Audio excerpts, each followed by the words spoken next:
sit around and drink tea for half an hour. Probably all right. Yes. Paul Bird, what's the Matt Henry situation?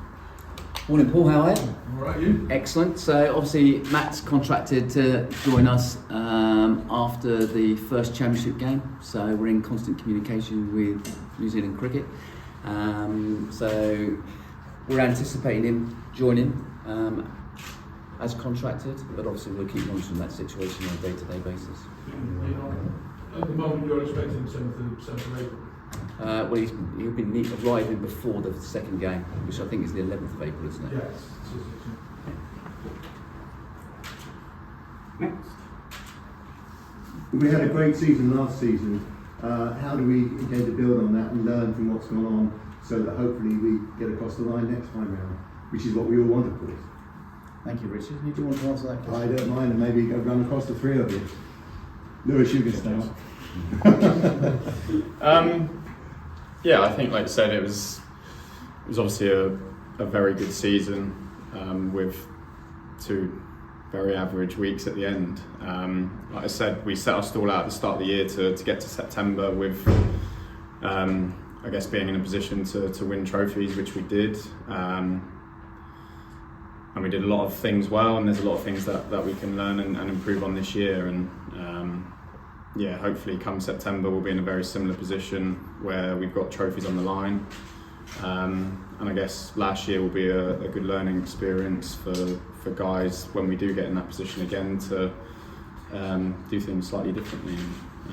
Like we've got a hell of a squad, we've got a lot of match winners in our team, and yeah, I've no doubt if we get in that position again that things will be done slightly differently. And will it enable you to drive on further, and maybe sort of the sting from that will make you want to do it even more? I don't think so. I think that drive's there anyway.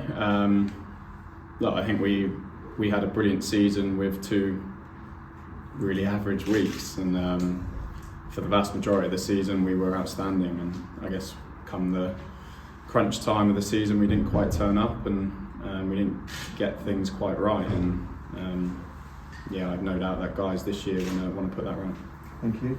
Jace, what have we done in the winter to try and sort of overcome those maybe shortcomings that we suffered at the end of last season?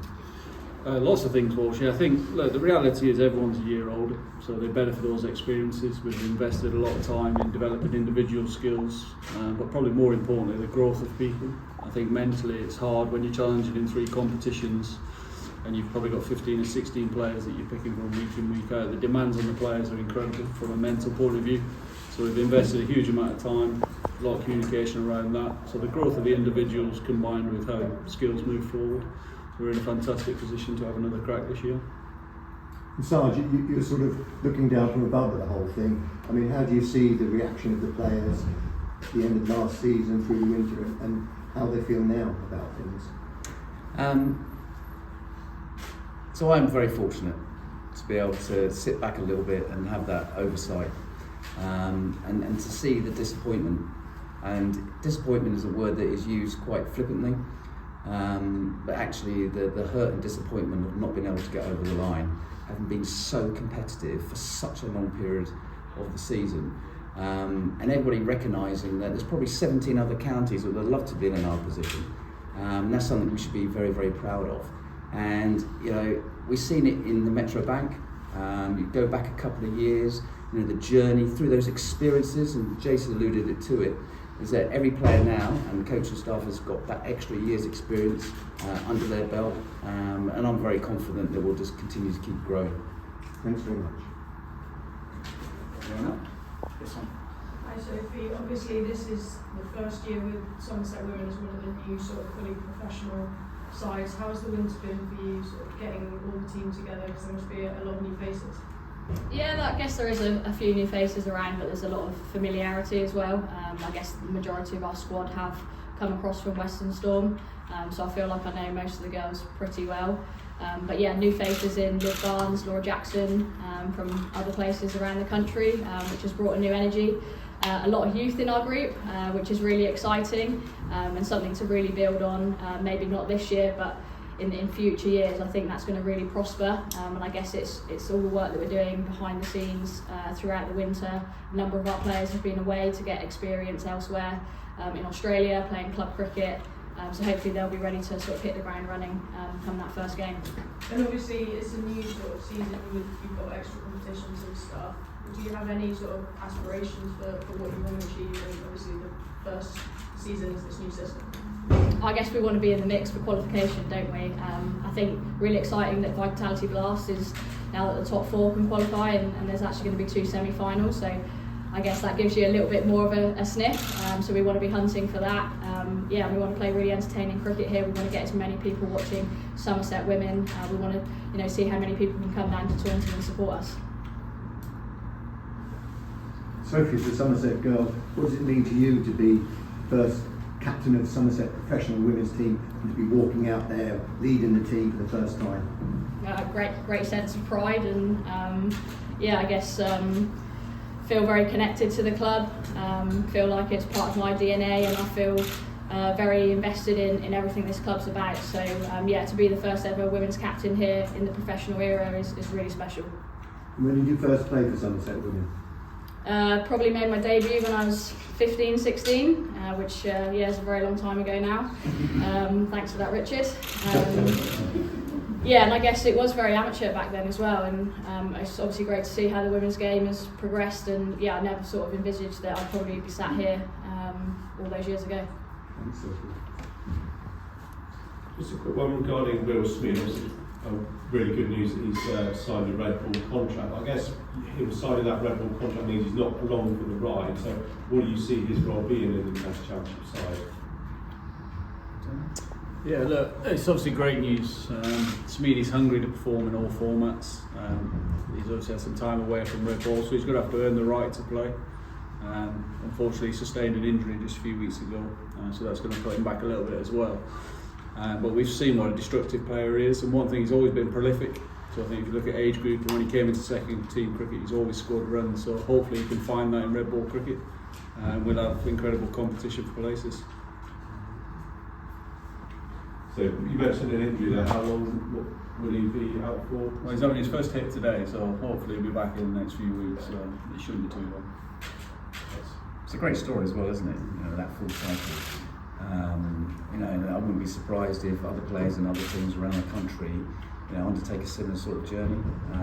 But Will's a really intelligent person, and it's great that now he's recognises, after all the experiences he's had, that he's got that hunger and desire now to also play rugby cricket. Just one for Trevor, because Trevor hasn't said anything, so we must ask him a question. I've got feedback. Not in here. Trevor, obviously you've been around Somerset scene and locally for a while. I mean, how's the preparation gone? How accommodated have the club been? How ready are you to get out there and face other teams? Morning, Walshy. There's been a big change. As Western Storm, quite nomadic, whereas coming and being part of Somerset, there's a huge history, the experience that the club's got, and it's just enabled us to grow and be able to share time with their coaches and share our knowledge and question and get that challenged as well. So I'm seeing coaches working across the different environments. It's been great also to see some of the men into the nets with our players and chatting around how they go about things as well. So we're benefiting from that crossover between the teams, and then underneath that, the infrastructure that the club has to help drive the women's game, the women's team. We've over 750 women-only members, which is phenomenal, and that's testament to the passion that's within the club. So the support's been fantastic, and don't think we could have asked for anything more. And how does it make you feel, as somebody who's been around the block for a few years with various organisations and teams, to actually be the first coach of Somerset's women's team? Very similar to Sophie there in terms of immense pride.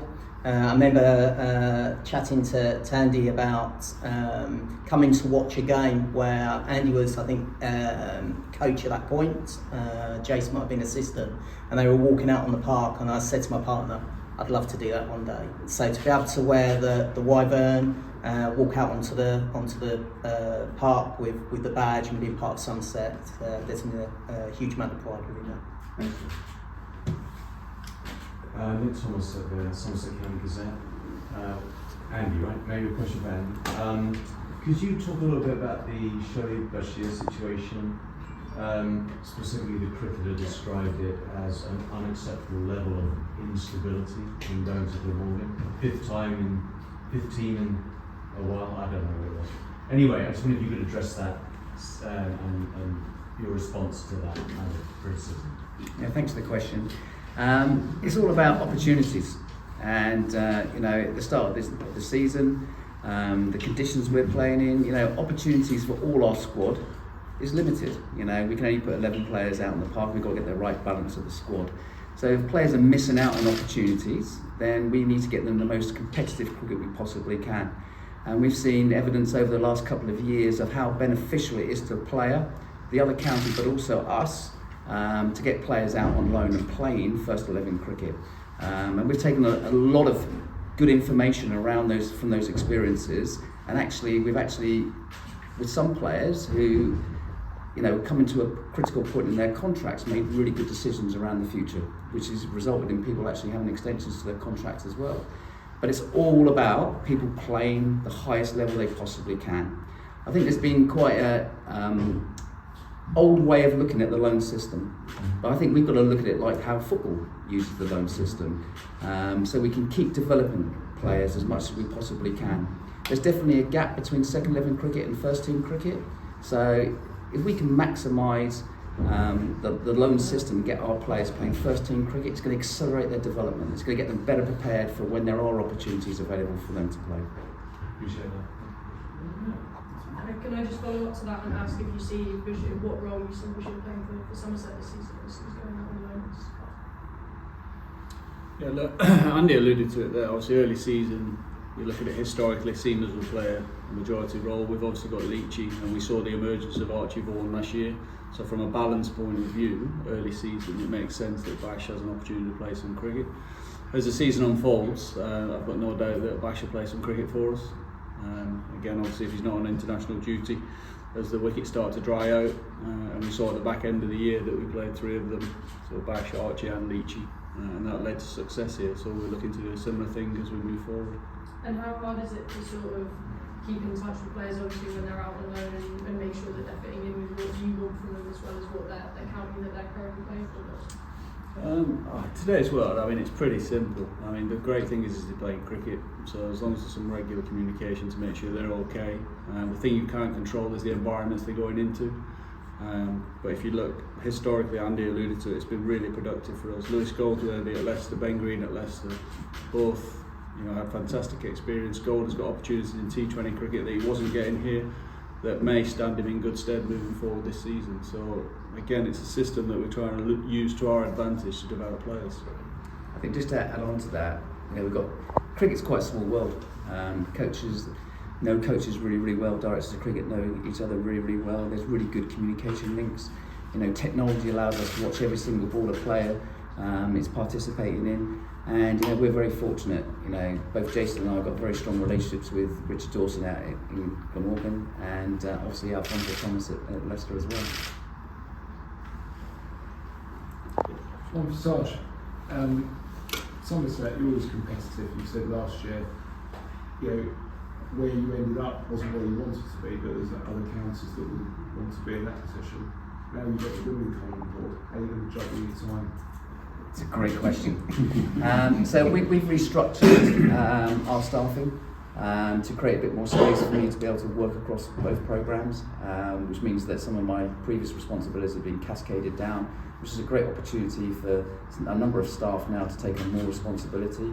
So I'm looking forward to seeing how that all unfolds. But I'm very much looking forward to dividing my time up between both the women's and the men's programmes. I've got one for Trevor and Sophie. If we think that Surrey are going to be the main competitors for them, who do you think are the main competitors for them? It's a really interesting question. Because of the change from regional to counties, there has been player movement. You know, obviously, we've seen from our perspective, Sophia Smell going to Essex, Lauren Filer to Durham. Durham have been quite proactive in the market. Hampshire, formerly Vipers, you know, traditionally been quite strong. Seen a number of players move around there. So it's going to be an interesting season. But yeah, if you look at Surrey on paper. But I think that'd be a season of two halves. They've got a lot of England players. Once you take that out of the team, it'd be quite interesting to see where they go. So I think it'd be quite hard to answer that right now because teams will change quite a bit depending on England player availability. Your take on that, sir? Yeah, I actually would throw Blaze into the mix. Obviously, won the T20 competition last year. Got a very strong squad. Have got a lot of England players as well. They probably didn't start the season very well last year, but then came very good at the end at the right time. So yeah, but you can't really look past Surrey as well. The strength in depth, like just the number of girls they've got in their squad, the number they've got to pick from. They're going to be pretty competitive. Question for Luff. Jason spoke earlier about everyone being a year old in terms of experience. What did you learn last season captaining a whole county championship campaign? I guess just the quality that we've got in the dressing room. I don't think anyone sort of doubts that. Like guys are, like Jay said, a year further down the line with experience. We've got the likes of Archie, who played 5-6 games last year, which will be brilliant for his development, opening the batting in a side that was competing for a trophy is going to do him a world of good, and hopefully we'll see him, I guess, start really well and show us what he's capable of. But yeah, I think we all know sat here that we've got a squad that can compete. We've got some, obviously, Henna's back, that's going to add a lot into our bowling attack. And Miggy's obviously back again, who just keeps coming, keeps fighting hard. He's got that, I guess, South African ruthlessness to him. But yeah, we've just got a really strong squad that I guess is really sort of strong with the bat, strong with the ball, and yeah, by some of the old boys, really strong in the field as well. So yeah, I just see us having a really in-depth squad that can compete across all formats, and a few new additions is only going to help that. A question for Andy. Obviously there's been the 100 sale over the Wimbledon, potentially the English cricket. How do you see the money that's going to be injected into the game as benefiting Somerset, especially the 100 county? Yeah, great question.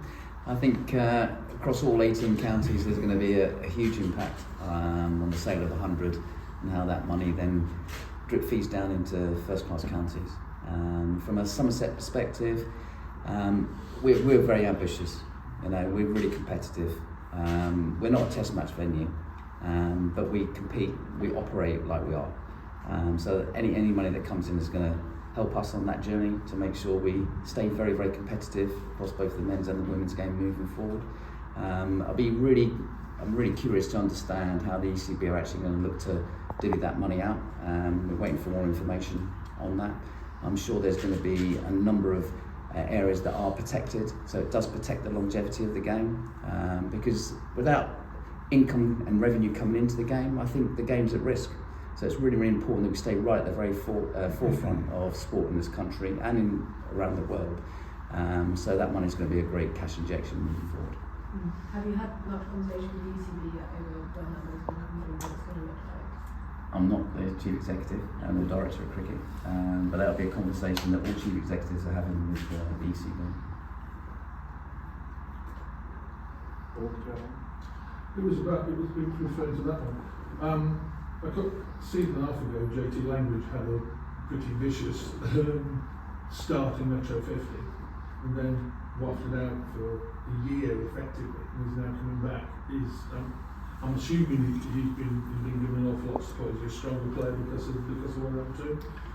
Yeah, I mean, JT's been out of the game for injury, so I don't think it's nothing to do with cricket. But He's the impression was that he'd been effectively after the Pajama and premature games that he disappeared and then come back, and people are saying, "Oh, where's he been?" Well, thank you. Yeah, I think he's had back-to-back stresses. So like he's one of the young lads that has obviously come into the staff this winter.